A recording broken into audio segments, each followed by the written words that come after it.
Ibu Panglima, pemimpin kita semua sedang ada di Putus Ibau, sedang ada di Kalimantan. Beliau ingin menyelesaikan lima pulau besar di Indonesia sebelum masuk ke bulan November. Dan saya sungguh berdoa dan saya sungguh percaya ini masa lawatan terbesar, ini masa mujizat, masa pintu kemudahan sedang Tuhan buka. Dan saya juga bersyukur buat setiap saudara yang ada di tempat ini, saudara yang tetap setia, saudara yang siap untuk di-upgrade Tuhan dan dibawa Tuhan ke level-level yang baru. Amin. Saudara, minggu depan tanggal 9 November, maaf boleh saya minta Oma boleh berdiri lagi di depan, Oma maaf. Saudara, saya berharap saudara yang belum dapat kain perjanjian yang baru, yang maaf minta tolong Oma lagi. Oke, selendangnya boleh digeser dikit Oma. Ya, saudara kalau belum dapat kain yang baru, ya ini ya, saudara bisa ambil di panggilan. Saya boleh tahu seberapa banyak saudara yang belum dapat, boleh angkat tangan. Kalau ada yang belum dapat, saudara nanti selesai pengurapan, tolong masuk ke panggilan dulu supaya saudara bisa dapat kain. Terima kasih Oma. Nanti saudara boleh tempel di baju, nggak usah bikin baju baru, saudara bisa tempel di baju yang sudah ada. Nah saudara, kenapa kita ini harus buat jubah yang baru? Saudara, saya percaya jubah ini berbicara tentang kepangkatan yang baru. Jubah ini bukan hanya sekedar tentang baju baru, tetapi ini adalah level yang baru yang kita bisa terima dari sebuah privilege dari Tuhan. Dari SD ke SMP, bajunya dari warna merah berubah jadi warna biru. Dari biru naik ke SMA, dari SMP naik ke SMA, yang celana pendek jadi celana panjang. Itu sebuah upgrade. Maka waktu saudara melihat ada orang pakai celana panjang abu-abu, saudara tidak menganggap mereka sebagai anak kecil lagi. Mereka sudah SMA. Beberapa mereka sudah boleh naik motor. Selesai itu naik, mereka masuk ke kuliah, mereka akan pakai jas alma mater mereka masing-masing dengan warna mereka masing-masing. Saudara makin tahu mereka ini adalah kaum yang lebih terpelajar. Saudara masuk ke dalam dunia kerja, maka dari outfitmu akan kelihatan saudara ini pekerjaannya apa. Saudara bisa polisi, pakai baju polisi. Saudara bisa seorang pengusaha, saudara bisa seorang dokter. Itu semua dari jubah. Maka waktu saudara nanti terima baju yang baru, jubah yang baru, ini berbicara tentang level yang baru dan kepangkatan yang baru. Di kain yang nanti saudara dapat, itu isinya penetapan. Kali ini Bu Iin dapatnya isinya penetapan demi penetapan. Kita tulis tentang shalom atas bangsa-bangsa. Kita tulis tentang kelimpahan. Kita tulis tentang 9 gunung. Kita tulis tentang 7 sumpah. Kita tulis tentang 7 panggilan. Dan kemanapun saudara pakai, kemanapun saudara pergi, saudara sedang membawa ketetapan Tuhan ke sana. Amin. Itu arti dari jubah baru kita. Dan nanti saudara akan tulis identitas yang baru. Saudara mungkin para guru-guru di tempat ini, saudara kasih nama bukan guru, bukan ya, tapi pengukir mutiara. Atau saudara menulis dengan saudara berkata, saudara ini adalah orang-orang yang melahirkan pahlawan. Nah, jadi saudara tulis di bajumu, saudara boleh tulis 1, saudara boleh tulis mungkin lebih dari 1, 3, 5, tergantung destiny yang Tuhan taruh dalam hidupmu. Saudara, saya bersyukur setiap tahun kita nulis destiny yang baru, kita tulis berkat yang baru. Saya ini melihat Tuhan adalah Tuhan yang adil, benar, dan tidak pernah melupakan janjinya. Kemarin saya jalan dengan satu orang, dan beliau ini cerita tentang bagaimana Tuhan itu setia. Saya nggak tahu dengan banyak di antara saudara, tapi orang ini cerita, kok sebelum masuk ke tahun yang baru, saya ini sempat baca penetapan yang saya tulis tahun lalu, tahun 2023. Di penetapan tersebut saya nulis, saya akan menikah tahun 2024, punya rumah di Kemang Pratama, punya mobil listrik untuk keluarga. Jadi bukan mobil listrik yang kecil atau motor listrik, nulisnya mobil listrik untuk keluarga. Dan beliau tidak pernah menyangka 1 tahun kemudian Rosasana lagi, Yom Kippur lagi, dia buka kertas itu dan hari ini rumahnya di Kemang Pratama, beli rumah di Kemang Pratama dan mobilnya mobil listrik, saudara. Saya sungguh melihat Tuhan itu adil. Tapi ceritanya gak selesai. Beliau cerita, tapi kok sayangnya Saya ini nulis gaji sekian ratus juta, ada penghasilan tambahan bla bla bla. Itu semua belum digenapi. Tapi saya tahu bukan Tuhan yang salah. Aku yang belum siap. Dan saya mau saksikan sedikit saudara. Hari Rabu kemarin, ini kabar buruk ya. Sebenarnya pengakuan dosa juga pas Bu Iin gak ada gitu ya. Hari Rabu kemarin saya baru telepon ownernya GWR. Dan saya baru menolak 2000 meter persegi kali 2. Saya baru tolak saudara. Kenapa? Saya gak ada orang. Dan saya gak sanggup. Jadi singkat cerita hari Minggu lalu saya ditelepon. Dan saya ini dapat, saudara tahu mall GWR ya, saya rasa saudara pernah datang ke sana. Dan saya ini dapat lagi. Kalau kemarin kan satu parkiran, satu lantai. Kalau saudara ingat di depannya Horizon, itu ada satu lantai parkiran. Saya dapat full segitu besar. Dan juga kalau saudara pernah masuk di mall lobi utama, itu ada aula cukup besar sekitar 1.600 meter persegi, hampir 2.000 meter persegi. Itu dikasihkan gratis ke saya. Ya kecuali bayar listrik dan renovasi. Tapi saya tolak Rabu kemarin saudara. Setelah saya pikir selama 3 hari, saya tanya beberapa orang, kamu mau gak bantuin saya pikul tanggung jawab? Maaf kok, enggak kok. Dan saya memutuskan, aduh dengan berat hati, saya perlu menolak saudara. Nah saya ini ngeliat gini, betul Tuhan gak pernah salah. Masalahnya kemarin di Rosasana saya tulisan mau mallnya belum saya hapus saudara. Jadi Tuhan tetap menggenapi janjinya, oh masih mau mall dia.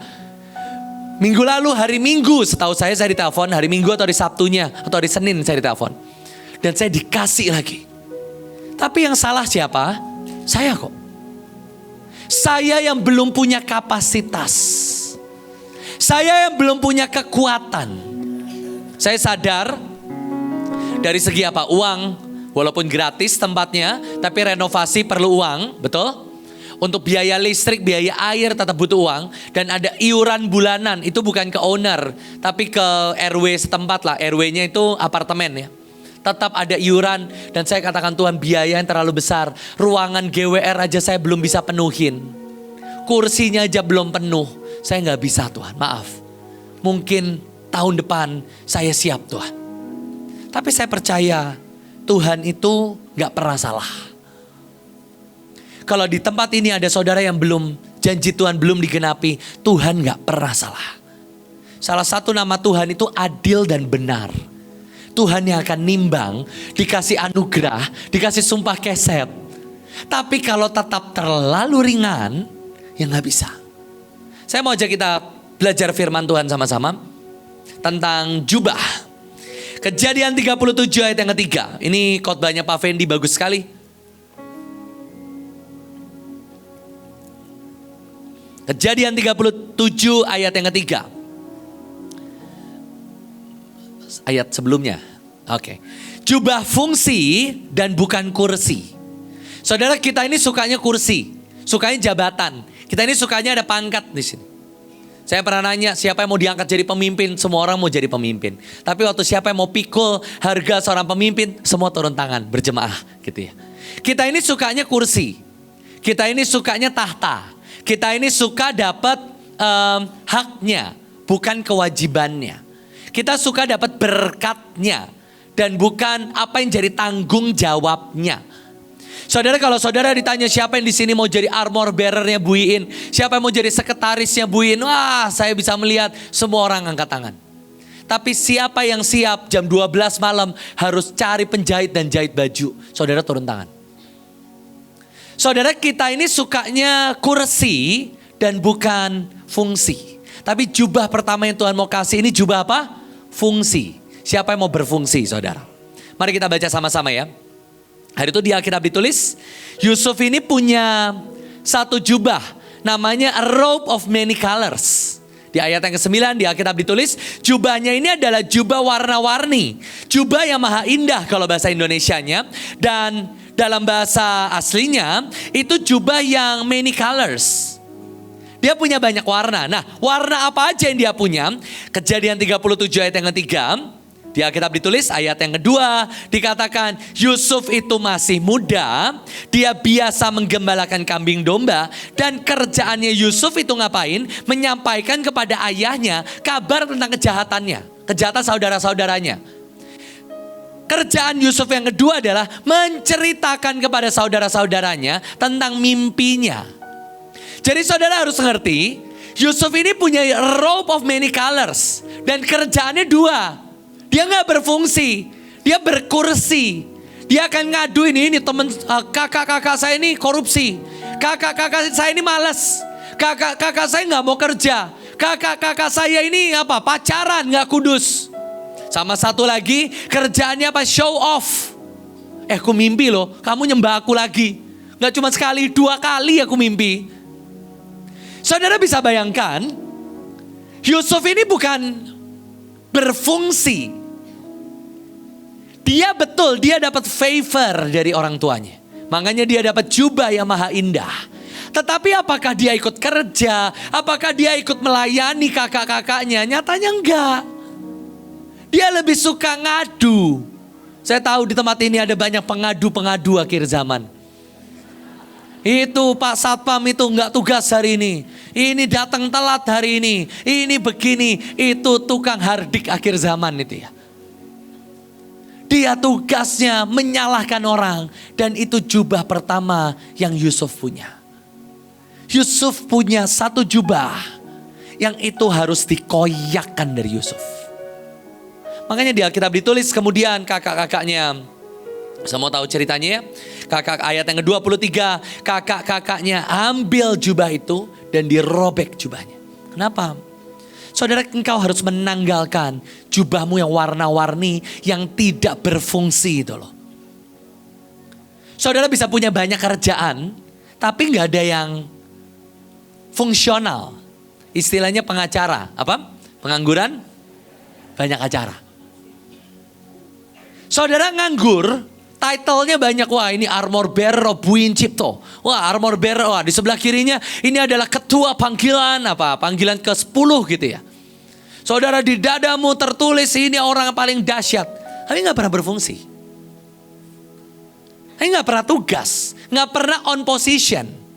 Saudara berkata saya ini raja. Tapi gak pernah nabur. Saudara panggilannya penuai. Tapi gak pernah menuai. Saudara panggilannya imam. Tapi gak pernah memintakan ampun. Itu saudara sedang pakai jubah warna-warni yang gak punya arti. Makanya itu harus di strip, itu harus dirobek, itu harus ditanggalkan. Yang kedua, Yusuf ini punya jubah yang kedua. Bagus sih, yang kedua ini sebenarnya pertobatannya mulai membuahkan hasil. Di Alkitab ditulis, Yusuf ini punya kerjaan yang baru.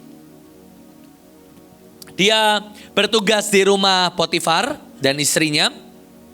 Yang kemudian di Alkitab ditulis, hari itu istri Potifar mau bersetubuh dengan Yusuf. Dan sekali lagi jubah itu harus dilepas. Saudara, Yusuf punya jubah yang kedua. Di Alkitab ditulis di Kejadian 39 ayat yang ke-12.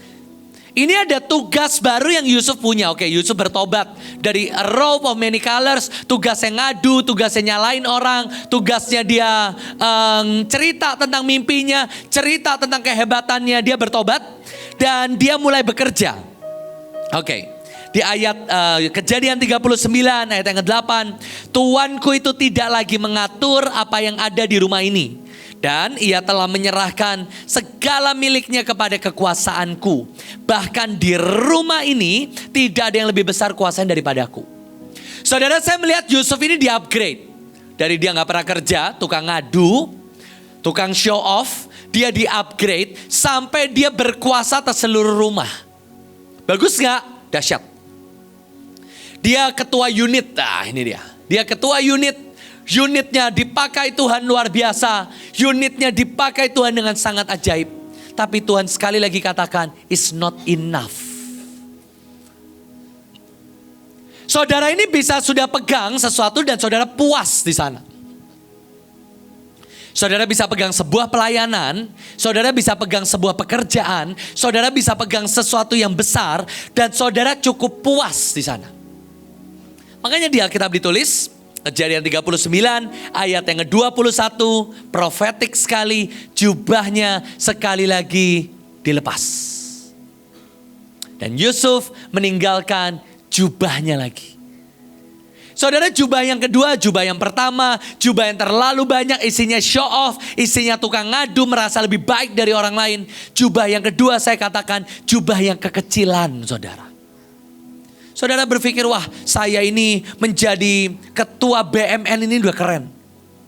Saya ini sudah pernah pergi ke Israel, saya udah cukup, itu achievement terbesar saya. Wah saya ini pernah tahun lalu atau 10 tahun lalu, saya ini pernah jadi donaturnya Bu Iin 10 tahun yang lalu tapi. Saya 15 tahun yang lalu, saya pernah khotbah dan 100 orang bertobat. Tapi itu 15 tahun yang lalu. Itu jubah yang kekecilan yang kau harus tanggalkan juga. Saudara, ada destiny besar yang Tuhan mau berikan dalam hidupmu. Dan jubah besar, destiny besar itu bukan untuk show off. Bukan untuk engkau bermegah atas dirimu. Bukan untuk engkau jadi tukang ngadu atas saudara-saudara. Dan jubah yang kekecilan itu bukan untuk selamanya untuk engkau. Di sini mungkin ada cleaning service, ada STT, ada mungkin orang-orang yang ada di unit demi unit. Kau tidak pernah sekedar dipanggil untuk pakai jubah kekecilanmu itu. Engkau harus buka jubah kekecilanmu. Dan kau harus terima jubah Yusuf yang ketiga. Saya suka sekali di mana Kejadian 41 ayat yang ke-42. Dan Firaun memakaikan Yusuf jubah yang baru. Jubah kain halus, a fine linen. Ini jubah putih, jubah yang penuh dengan kemegahan, bahasa aslinya bagus, a bleach white. Jadi dari jubah warna-warni, jubah kekecilan, jubah pembantu, berubah menjadi jubah raja atau jubah penguasa, tapi yang bleach white, yang digosok sampai putih. Supaya apa? Saudara gak perlu sombong di sana. Saudara gak perlu show off di sana. Saudara cuma perlu berdiri di hadapan Tuhan dan mengerjakan fungsimu, saudara. Saudara, saya ini bertemu dengan banyak orang ya. Yang maaf, keluar dari pelayanan, keluar dari Mahanaim sebenarnya. Karena sekolah ataupun karena kerja.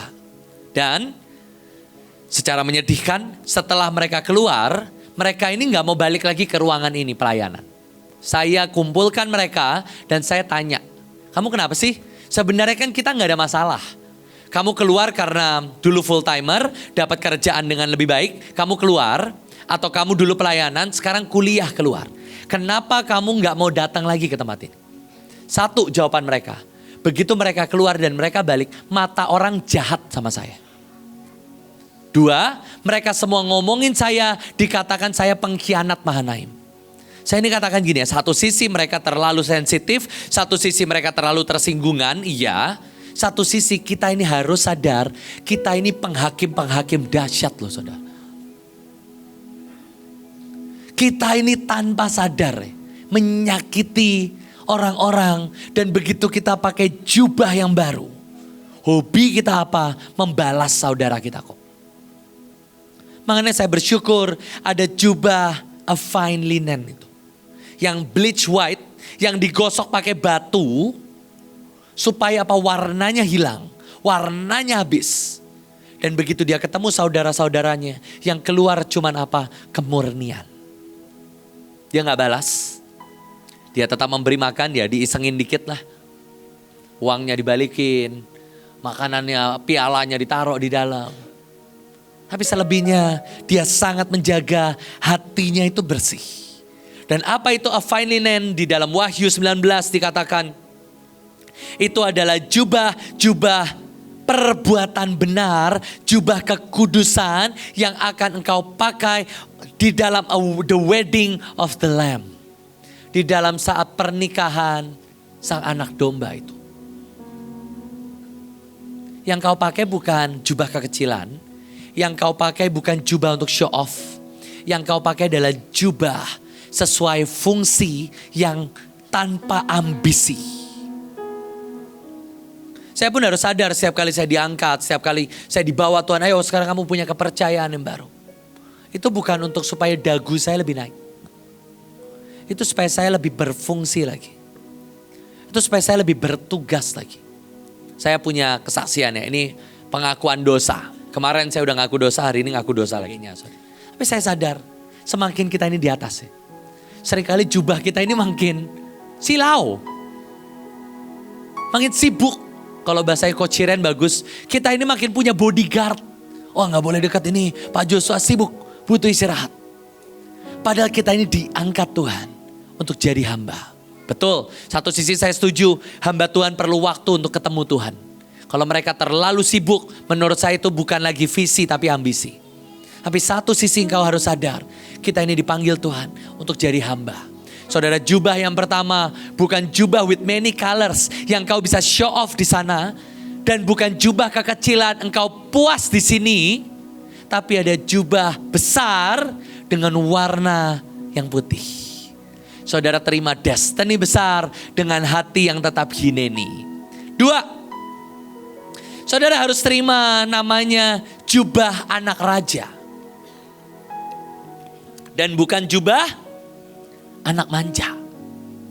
Sama-sama anak raja, oke. Tapi saudara punya pilihan. Saudara mau jadi anak raja yang sesungguhnya. Atau saudara mau jadi anak manja. Saudara, hari itu di Alkitab ditulis ada seorang anak dari Gideon yang bernama Yeter. Dia mendapat shortcut.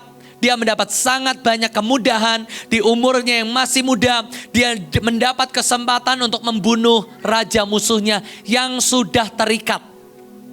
Kalau battle atau 1 lawan 1 dengan rajanya masih hidup, oke, mungkin Yeter bisa takut. Ini enggak. Raja musuh sudah terikat, saya rasa pengawal-pengawal raja dari sekelilingnya. Dia nggak mungkin bisa melawan, dia tidak mungkin bisa membalas, nggak mungkin, udah diikat. Sudah ditaruh di lantai, sudah ditaruh di tanah, Yeter tinggal angkat pedang, bunuh dia. Ini bukan perlawanan 1 lawan 1. Ini perlawanan antara anak manja melawan raja yang terikat. Dan di Alkitab ditulis, bangunlah dan bunuhlah mereka. Tetapi di Alkitab ditulis karena ia takut. Dan ia masih muda. Kalau saudara kemudian baca di Hakim-Hakim 9, saudara akan menemukan bahwa Yeter kemudian mati di tangan orang-orang jahat yang ada di kota. Saudara, kalau engkau membiarkan kemanjaanmu. Kita ini semua punya jubah. Tahu jubah apa? Di bawah ketek buiin. Saya tahu, saya sadar itu jubah yang kita kenakan semua. Kalau sampai Mahanaim gak ada uang, bukan kita kok yang pikul. Buiin kok. Kalau sampai hadirat Tuhan gak jebol, gak turun, kita gak bisa merasakan hadirat Tuhan. Buiin kok tanggung jawab. Kalau sampai di dalam unit kita kurang uang, buiin kok nombok. Itu jubah anak manja sesungguhnya. Kita tahu kita ini tidak memikul sebanyak beliau. Kita ini bukan melawan, raja yang dilepas dan kita tusuk-tusukan, enggak. Saya tahu dari pengeluaran Mahanaim berapa? 2-5 miliar. Saya cuma keluar sedikit kok. Itu pun saya dikenalkan dengan donatur-donaturnya beliau. Jos, ini donaturnya mama, kamu coba ngomong yang baik. Kalau sampai kamu dapat uangnya buat pelayananmu. Itu raja yang terikat kok.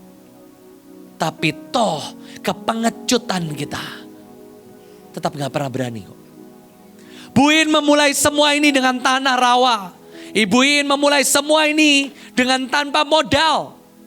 Sedangkan saya di GWR minimal saya sudah punya gedung, saya punya full timer, saya punya sound system, saya punya semua orang, saya punya semua mall.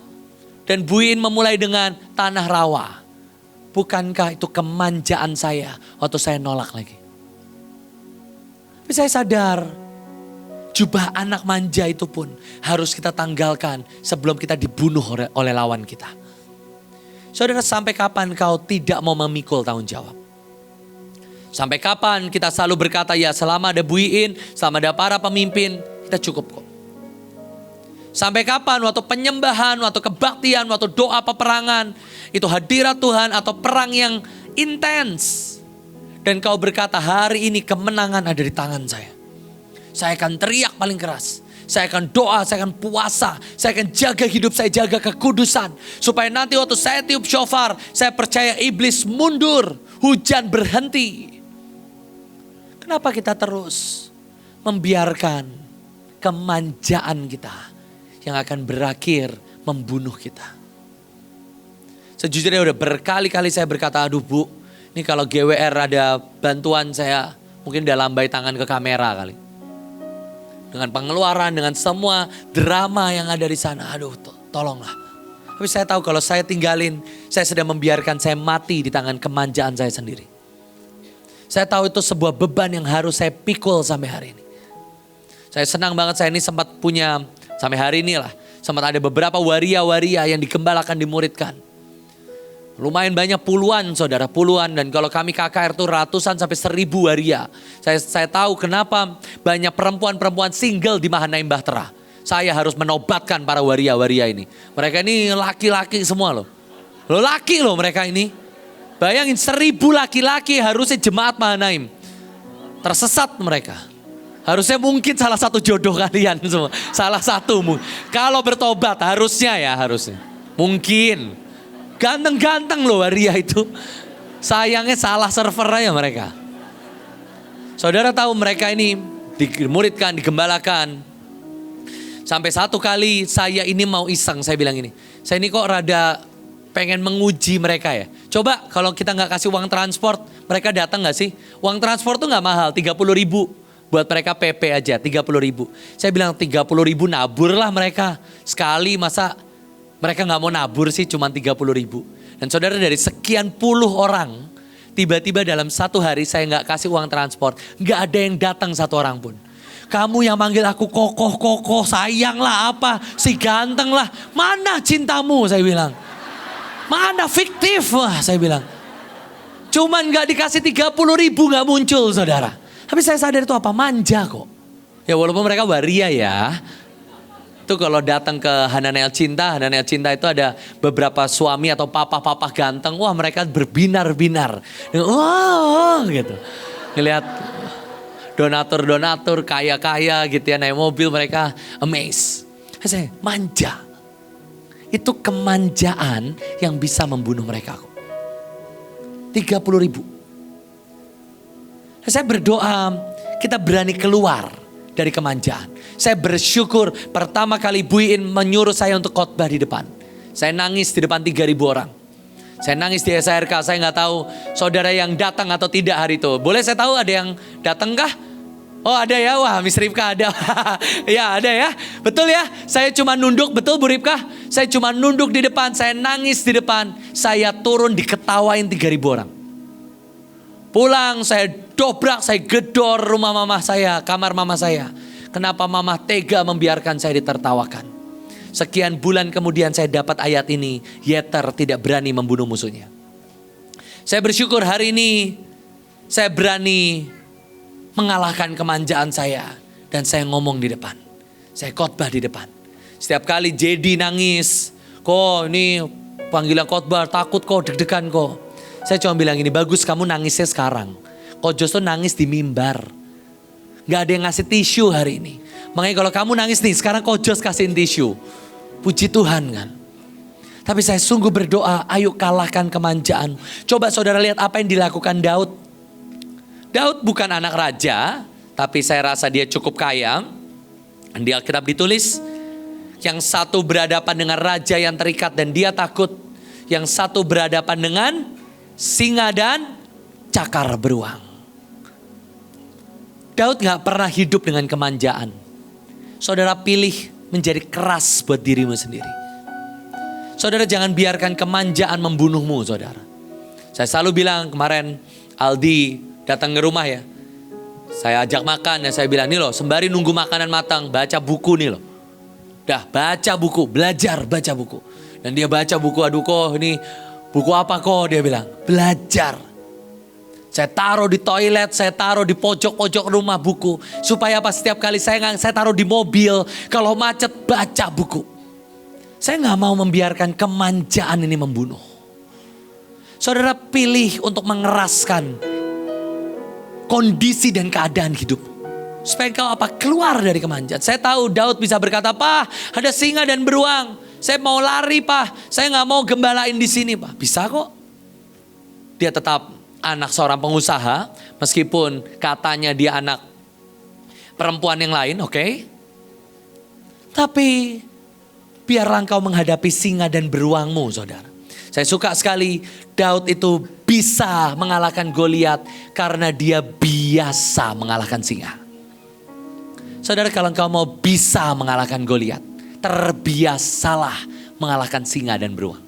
Bahkan kalau saudara tahu ceritanya, ternyata Goliat itu seorang yang sakit dan buta. Makanya dia harus dituntun sama pembawa perisai. Dan singa dan beruang jauh lebih bisa membunuh Daud. Tapi dia udah terbiasa. Dan pada waktu jubah Saul itu dikenakan, jubah anak manja itu dipakein, dia bilang, "Aku gak mau. Aku akan pakai jubahku sendiri. Jubah anak raja." Walaupun dia seorang gembala, tapi dia bawa pengumbannya itu untuk mengalahkan Goliat. Dia tidak menggunakan jubah anak manja anak Saul. Dia gak pakai baju zirahnya Saul. Dia gak pakai pedangnya Saul. Dia gak pakai jubah orang lain. Dia gak pakai privilege orang lain. Dia bisa karena dia biasa. Saudara, kalau hari ini engkau bisa mengalahkan raja-raja. Kau bisa mengalahkan setiap tembok dan Goliat. Terbiasalah mengalahkan setiap musuh-musuhmu. Terbiasalah untuk engkau nabur 100.000 supaya engkau bisa menabur 1 miliar. Terbiasalah untuk engkau mengalahkan musuh yang kecil-kecil supaya engkau bisa mengalahkan raksasa-raksasa. Oke? 3.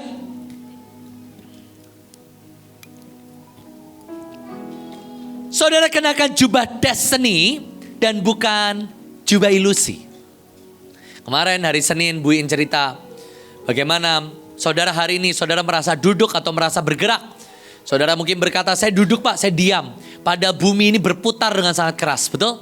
Jadi saudara ini sebenarnya sedang sangat cepat bergerak. Tapi kita gak merasakan. Saudara, ada yang namanya ilusi-ilusi dalam kehidupan. Coba saudara baca di Alkitab. Hari itu di Alkitab ditulis Saul menurut Alkitab. Ya meskipun ditulis oleh Samuel. Tapi menurut Alkitab, di Alkitab ditulis siapa itu Saul. Saul yang pertama adalah seorang yang berada. 1 Samuel 9 ayat yang pertama. Saul adalah seorang yang berada. Dia seorang yang muda, yang elok rupanya. Dan tidak ada seorang pun dari antara orang Israel yang lebih elok dan lebih tinggi. Itu kata firman. Coba saudara buka di 1 Samuel 9 ayat yang ke-20. Menurut Samuel, siapa itu Saul? Engkau, tetapi siapakah yang memiliki segala yang diingini orang Israel? Bukankah itu ada padamu dan seluruh kaum keluargamu? Saudara nangkap ya? Kata firman Tuhan, dia seorang yang berada, yang elok, yang tampan. Kata Samuel, dari seluruh Israel, kamu yang paling diingini. Tapi apa menurut Saul tentang Saul? Apa kata Saul tentang dirinya? Aku suku Benyamin, aku kecil, aku hina.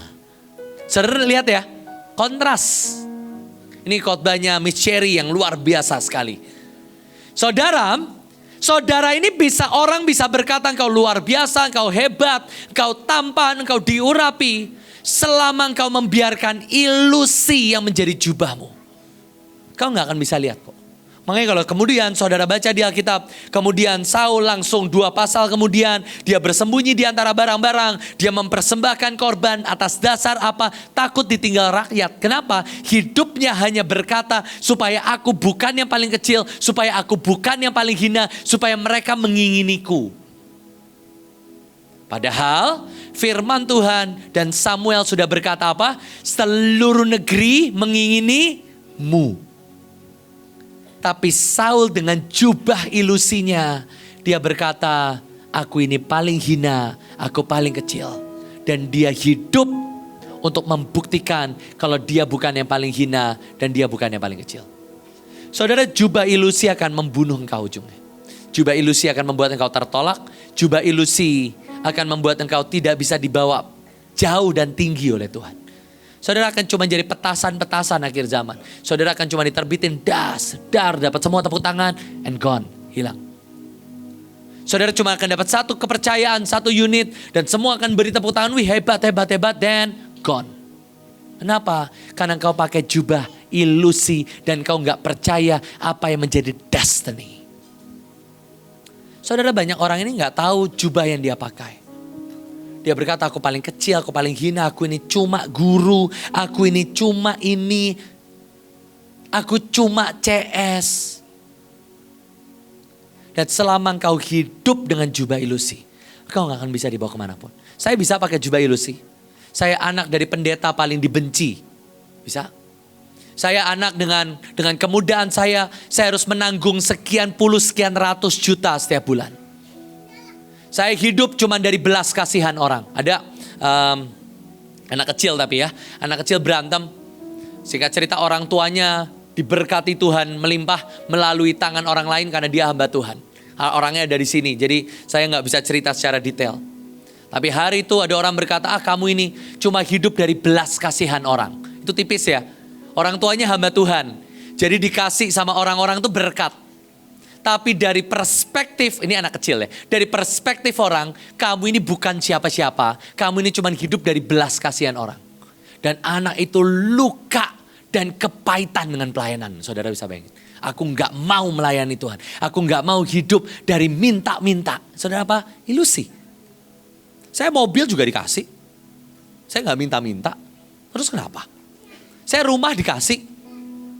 Saya KKR 400 juta. 300 jutanya dikasih. Apakah hidup dari belas kasihan? Yes, belas kasihan Tuhan. Tapi ilusi bisa membuatmu terhilang loh saudara. Saudara anggap ya, hamba Tuhan ini kan dapat berkat. Saudara suka ngasihin saya. Saudara suka ngasih anak-anak saya. Masa saya bilang anak-anak saya hidup dari belas kasihan orang, dari sedekah orang?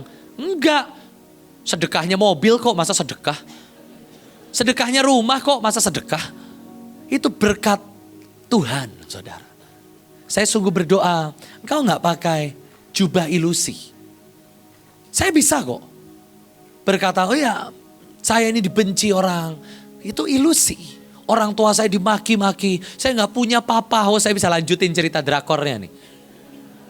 Papa saya meninggal 3 jam terbaring kaku. Gak ada yang tahu. Karena mama saya terlalu sibuk melayani Tuhan. Bisa. Drama kok. Saya ngelihat, wah papa mama saya sibuk pelayanan sejak saya kecil. Saya ditinggal sama pembantu di rumah. Saya ini anak mbak, bisa. Atau engkau mau pakai jubah destinimu. Ini semua investasi ilahi. Tapi coba saudara lihat anak-anak Skewa. Ini perbedaannya ya, kontrasnya. Anak-anak Skewa ini offside. Kalau yang satu minder, ilusinya minder. Yang satu ilusinya kelebihan. Dia pikir dia kenal Tuhan. Dia pikir dia punya kuasa. Dia pikir dia hebat. Ternyata bukan siapa-siapa. Dikatakan ada tukang jampi. Dan dia coba pakai nama Yesus. Dan di Alkitab ditulis. Iblis-iblis ini merip off jubahnya. Kamu gak kenal Yesus. Dia ditelanjangi oleh iblis ini. Karena dikatakan ini bukan jubahmu. Kamu gak kenal Yesus. Aku kenal Petrus, aku kenal Paulus, aku kenal Yesus. Kamu aku gak kenal. Ini bukan jubahmu. Saudara saya tahu, saya sadar. Di Mahanaim ini banyak jubah karbitan saudara. Banyak jubah-jubah ilusi. Mentang-mentang anaknya Pak Joshua, songongnya bukan main saudara. Itu jubah ilusi kok. Saudara pikir saudara seseorang. Saudara pikir saudara bisa. Saudara pikir saudara hebat. Nyatanya enggak. Saudara saya itu sangat sadar. Waktu saya bagaimana saya tanpa menyinggung Pak Leo ya. Nanti saya ceritakan lagi. Setiap kali kami buat KKR. Hujan itu turun. Setiap kali kami buat KKR. Sampai saya sadar iya ya. Saya tahu saya ini bisa dibilang panglima. Saya bisa dibilang saya punya kekuatan roh. Nyatanya belum tentu kok. Hujan aja saya gak bisa hentiin. Saya setelah itu meskipun saya sembari upgrade, saya punya trik selanjutnya saudara. Ya selagi saya belum punya kunci menutup dan membuka pintu langit. Kemanapun kami pergi KKR, saya bawa menara doa sekarang. Dan sejak saya bawa menara doa, saya KKR selalu tidak pernah hujan, saudara. Kemarin di Lampung kami bawa Robin, ya, dia keliling bukan cuma 3 kali, 21 kali jalan kaki. Saudara tahu langit cerah, saudara. Sampai kami, kapal kami sampai Pulau Jawa, kami dihubungi sama pendeta lokal. Kalian sakti mandraguna. Begitu kaki mendarat ke Jawa, hujan Lampung, saudara. Saya sungguh lihat gini, ya tanpa menyinggung ya. Tapi saya tahu saya ini belum punya jubah mengendalikan semesta. Orang hujan masih hujan kok.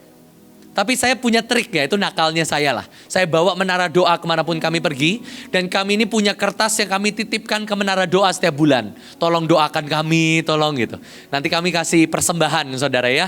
Udah kayak hio gitu ya, tapi persembahan ke menara doa. Kami utus, udah STT butuh bantuan, tolongi mereka. Nah, karena kita perlu sedekah dari doa-doa menara doa saudara ya. Tolong STT prioritas, pokoknya sekarang STT Ibu Kesia prioritas. Supaya apa? Doa kita langit terbuka gitu ya. Tapi saudara saya sadar, kita ini seringkali gak kenal jubah kita. Iblis berkata, oke, Yesus aku kenal, Paulus aku kenal. Kamu siapa? Itu jubah siapa? Di Alkitab jelas sekali ditulis di ayat yang ke-16 dan mereka ditelanjangi sama roh ini. Karena itu bukan jubahnya. Saudara bisa berkata, saya ketemu banyak orang, saya ini anaknya buiin. Anaknya mana? Setahu saya kakak saya cuma satu, saya cuma satu. Nah ini anaknya buiin. Mama kamu, saya tuh kenal mama kamu. Mama kamu tuh anak saya. Setahu saya papanya namanya Yusak Cipto gitu. Mama kamu tuh anak rohani saya selalu banyak.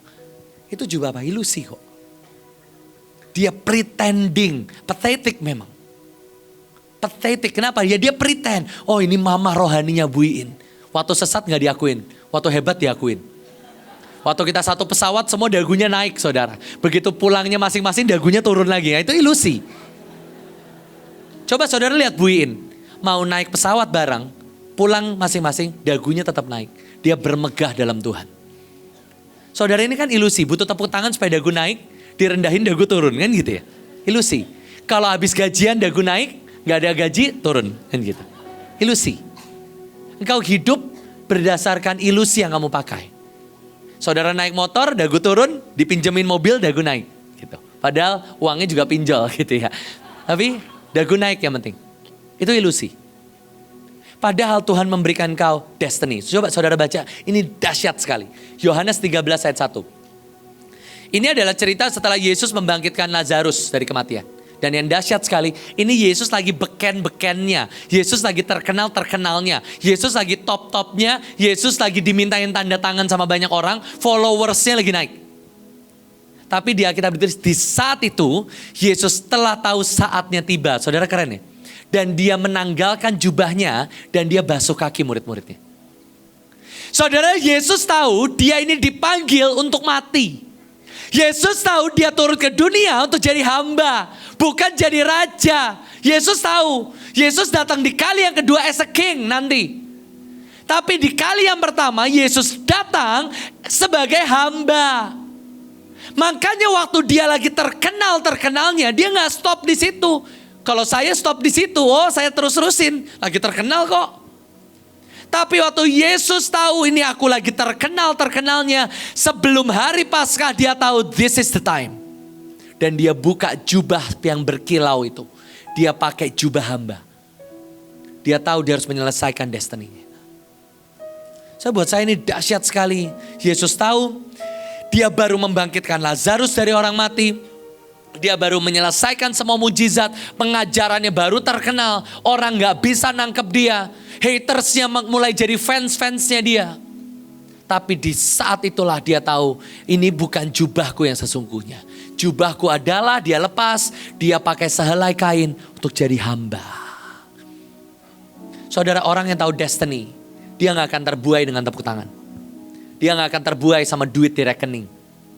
Dia gak akan terbuai dengan semua yang dunia bisa tawarkan dan katakan. Kenapa? Dia tahu siapa dia di hadapan Tuhan. Kalau engkau ini masih hidup karena orang lain. Bahkan kata pemimpin, maaf. Oh iya, kata pemimpin, kamu ini udah gak dipakai Tuhan lagi. Oh ya udah deh gitu. Tapi engkau mengenal dirimu, destinimu dari apa kata Tuhan dalam hidupmu.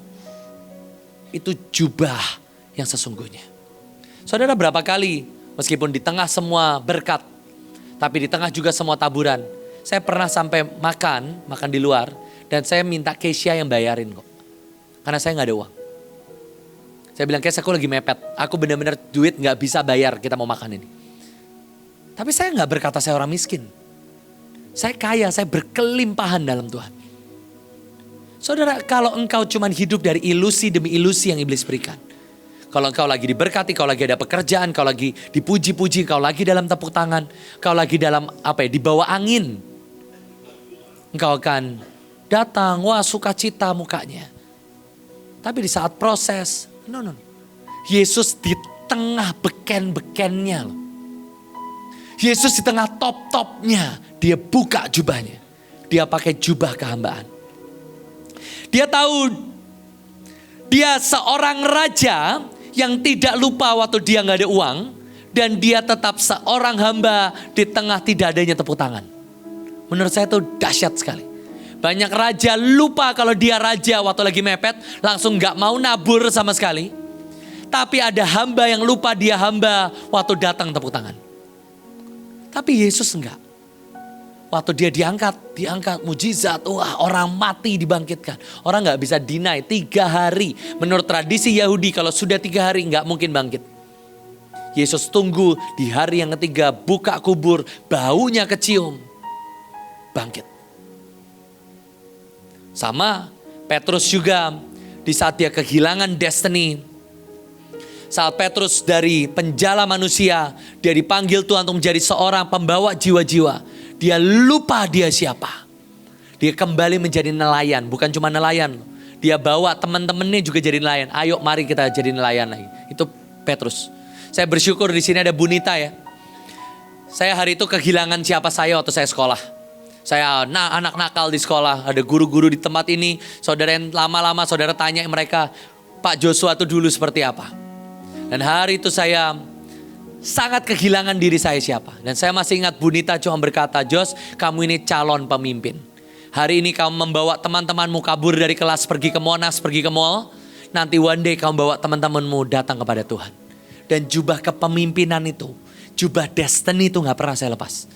Sehancur apapun saya tahu saya seorang pemimpin. Itu Bunita yang ngomong saudara. Dan saudara waktu Petrus tahu dia lagi jadi nelayan. Dan dia lihat ada Yesus. Murid-murid yang lain gak tahu itu Yesus. Begitu dia tahu itu Yesus, dia pakai jubahnya lagi.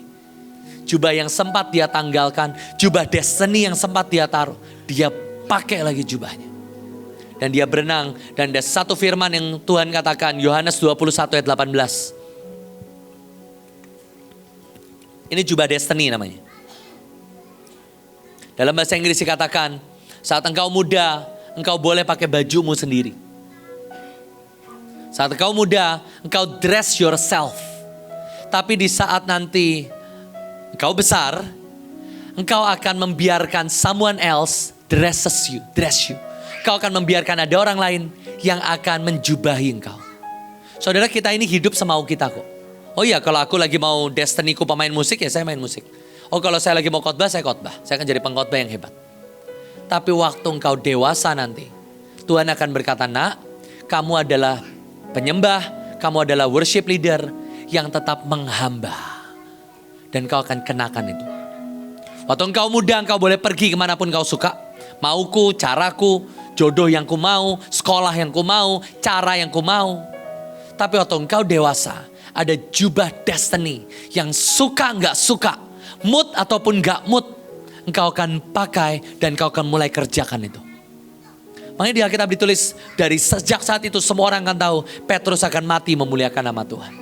Saudara, kita ini harus pakai jubah yang kita kadang gak suka kok. Ada tuntutan di sana, ada kewajiban di sana, ada harga di sana, ada tanggung jawab di sana. Mungkin ada luka juga di sana, mungkin ada kesakitan juga di sana, mungkin ada jalan-jalan pengkhianatan di sana. Tapi orang yang dewasa akan berkata, biarkan aku tetap pakai jubah itu. Saudara, biarkan dirimu destininya diukir sama Tuhan. Kau gak pergi kemana kau suka. Anak-anak STT, anak-anak pemenang, izinkan ada pemimpin-pemimpin yang menjubahi engkau. Dan berkata, aku mau kamu untuk jadi seperti yang Tuhan mau.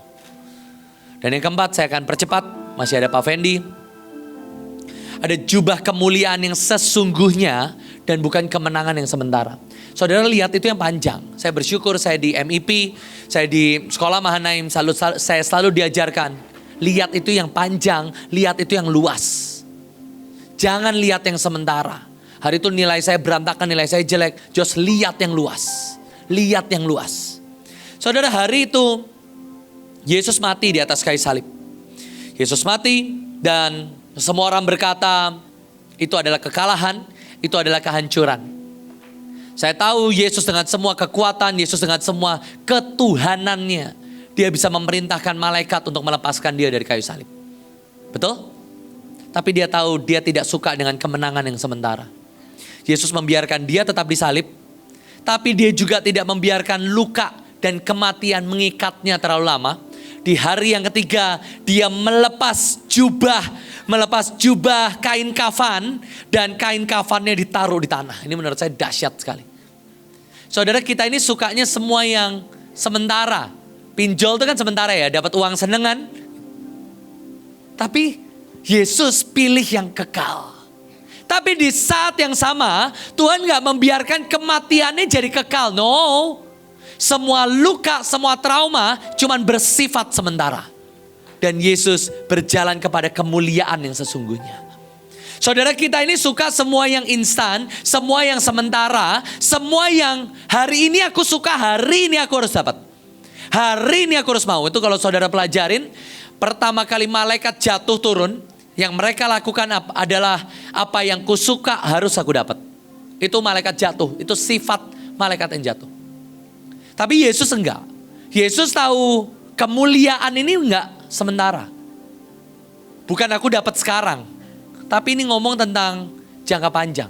Di saat yang sama dia tahu semua luka, semua trauma enggak bersifat kekekalan. Itu juga cuman sementara. Setelah Yesus tetap diam di atas kayu salib. Dia menyerahkan nyawanya, dia mati. Dia turun, dia tidak membiarkan kematiannya tinggal terlalu lama. Dia lepas lagi jubah kain kafan itu. Dia lipat, dia taruh di tanah. Saudara, kita ini sukanya kebalik. Kemuliaan jangka pendek, lukanya jangka panjang. Untuk kemarin Mem Ella, Miss Iman mencerita tentang luka. Saya ini cuma berkata, iya ya Tuhan. Saya ini waktu satu sekolah atau SMP, saya pernah dimaki-maki, dimarahin sama Mem Ella. Waktu Miss Ella cerita seperti itu, kita ini harus sembuh dari luka. Saya ini cuma gini, astaga saya aja luka sama pembicaranya, saya bilang. Saya masih bisa nunjukin ruangannya. Kalau saudara mau tahu di SD, itu ada ruangan yang mepet yang di pojok. Ruangannya di sana lantai 3 saudara. Dan hari itu posisinya Miss Ella di depan, saya di belakang. Miss Ella nunjuk saya, Joshua kamu anak paling brengsek di satu sekolah ini. Saya masih ingat sampai detik ini. Dan saya tahu itu luka yang belum beres. Saya cuma selama pembicaranya cerita, aduh Miss, saya yang harus didoain Miss. Saya masih ingat persis. Mungkin bajunya kalau gak salah baju biru batik seingat saya. Sungguh. Gara-gara apa saya masih ingat. Saudara mau saya ceritain? Itu gara-gara gak usah kan? Oh tahu mau. Gara-gara teman saya bakar kotak pensil saya.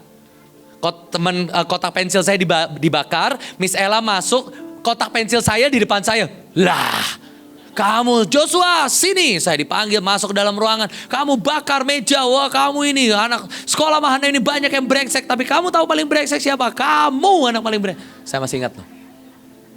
Itu luka. Saya SMP berarti berapa tahun lalu? 19 tahun lalu. 19 tahun lalu. Saya masih ingat saudara. Dan itu jubah apa? Luka yang saya simpan. Kemuliaannya sementara. Lukanya sesungguhnya. Nah ini kebalik. Yesus enggak. Yesus kemuliaan sesungguhnya. Kematian sementara. Saya cuma berkata gini, Tuhan, saya ini perlu sembuh. Saya ini penuh luka Tuhan. Gesekan demi gesekan. Saudara tahu kemarin saya uji 4 kepribadian.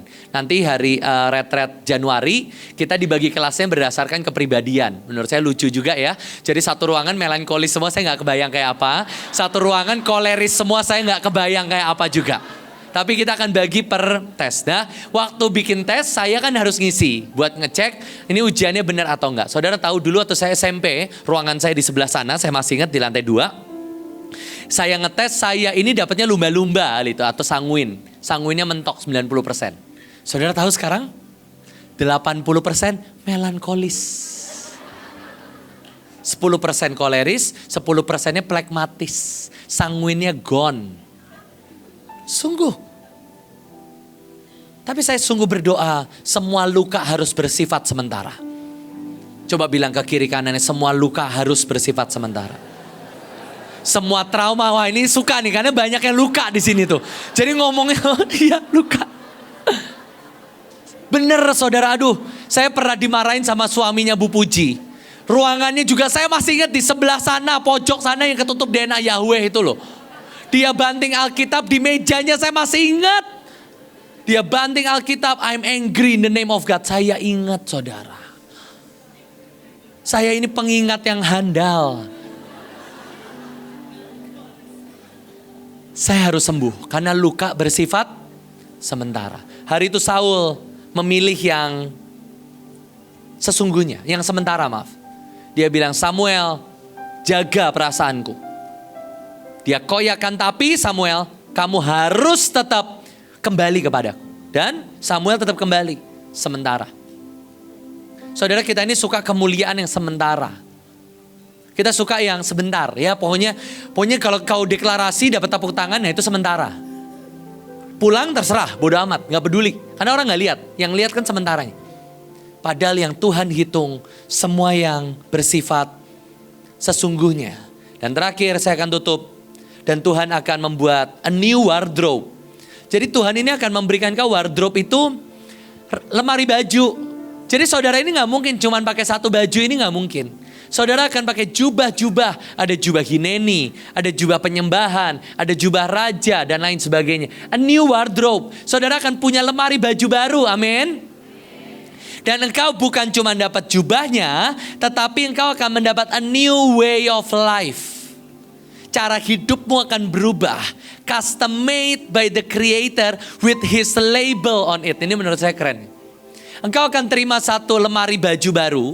Dan hidupmu, cara kerjamu, cara engkau melayani, cara engkau berkeluarga akan berbeda. Dan ada nama Tuhan di sana. Labelnya bukan merek dunia. Labelnya bukan dari luka. Labelnya bukan dari trauma. Tapi dari nama Tuhan sendiri. Saya sungguh berdoa, mari pilih yang kekal saudara. Tuhan mau kasih kita jubah yang baru. Minggu depan, ayo kita imani sama-sama. Minggu depan tuh ulang tahun Mahanaim loh. Ulang tahun kita semua. Karena dimulai waktu kakak saya ulang tahun 9 November. Kalau Stephen ulang tahun, maka rumah kami dibuka untuk terima orang. Bukan yayasan ya, bukan akte. Setahu saya kalau akte Maret ya kalau nggak salah. Februari sekitaran itu. Tapi rumah kami dibuka karena kalau Stephen ulang tahun, orang-orang miskin masuk rumah dan kami sebut itu ulang tahun Mahanaim. Minggu depan Mahanaim ulang tahun, minta jubah yang baru. Bukan cuma sekedar petatang-peteteng. Tapi jubah yang akan mengubah way of life-mu.